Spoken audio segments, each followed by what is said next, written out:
আচ্ছা, আমরা কান্না করি কেন? এর পেছনে লজিকটা কি? হয়তো প্রকৃতি আমাদের ওইভাবে তৈরি করছে, কোনো একটা খারাপ লাগলে বা কারো বিষয়ে কষ্ট পাইলে আমরা কান্না করে ফেলি। মূলত আমরা দুঃখ প্রকাশ করার জন্য কান্না করি। নিজের হাসি বা আনন্দ প্রকাশ পেলে অনেক সময় চোখে জল আসে, এটা একটা এক প্রকার কান্না। প্রকৃতি মেয়েদের খুবই নরমভাবে তৈরি করেছে, তারা যে কোনো বিষয়ে কান্না করতে পারে, মানে কান্না করে স্ট্রং হয়, নিজেদের আবেগগুলোকে নিয়ন্ত্রণ করে। কিন্তু ছেলেদেরও কিন্তু ওইভাবে তৈরি করছে, ছেলেরা কিন্তু কান্না প্রকাশ করতে পারে না। এর পিছনে অনেক লজিক আছে, কারণ সমাজ আমাদের বলে ছেলেরা কান্না করা যাবে না, তারা শক্ত, নিজে তার আবেগ প্রকাশই করা যাবে না। আবেগ প্রকাশ করলে সে তোমার সমাজ তোমাকে ধ্বংস করে ফেলবে, তোমাকে সম্মান রেসপেক্ট এগুলো কিছুই পাবে না। তুমি কান্না করো, হ্যাঁ তুমি কান্না করতে পারো বাবা মারা গেলে, মা মারা গেলে বা বিয়ে হলে, কিন্তু তুমি নিজে কষ্ট পাইলে, নিজের স্বপ্ন ভঙ্গ হলে কান্না করতে পারবে না। আবার নতুন করে মানে এক প্রকার স্ট্রংলি ছেলেদের প্রকাশ করা হয়। ছেলেদের এগুলো ছোটবেলা বলার কারণে ছেলেরও আবেগ প্রকাশ মানে দুর্বলতা, নিজের কান্না দেখানো যাবে না, এটা একটা দুর্বলতা, তাহলে তুমি সমাজে থাকতে পারবা। আর গবেষণা দেখা গেছে পুরুষরা তাদের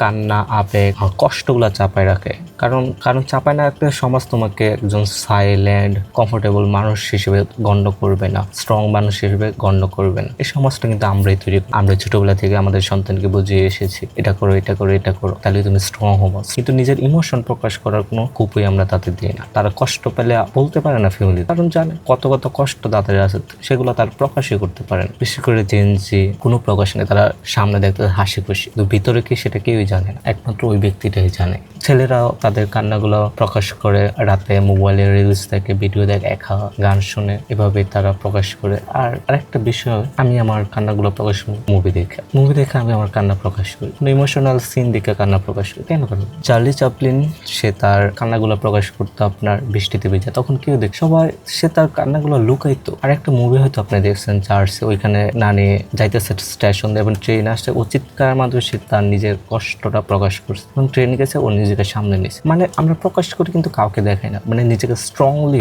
সমাজের সামনে প্রকাশ করি, যাতে কেউ আমাদের কান্না না দেখতে পায়। তাই আমার মনে হয় যখন আপনার কান্না আসে, কান্না করেন, স্ট্রংলি কান্না করেন। কেন করবেন? নিজের আবেগকে কতক্ষণ ধরে রাখবেন? প্রকাশ করুন, কষ্ট জেরে ফেলুন, আবার নতুন করে। কারোর সামনে কাঁদবেন না, নিজে একা একা কাঁদুন, রুমে বসে তারপর কান্না করুন। এটা আপনাকে মেন্টালি অনেক স্ট্রং করবে। আর আপনি যদি নিজেকে মেন্টালি স্ট্রং করতে পেরেছেন কান্না প্রকাশ করে, বা নিজেকে কন্ট্রোল করতে পারছেন, তাহলে সেই গল্প আমাদের। ধন্যবাদ।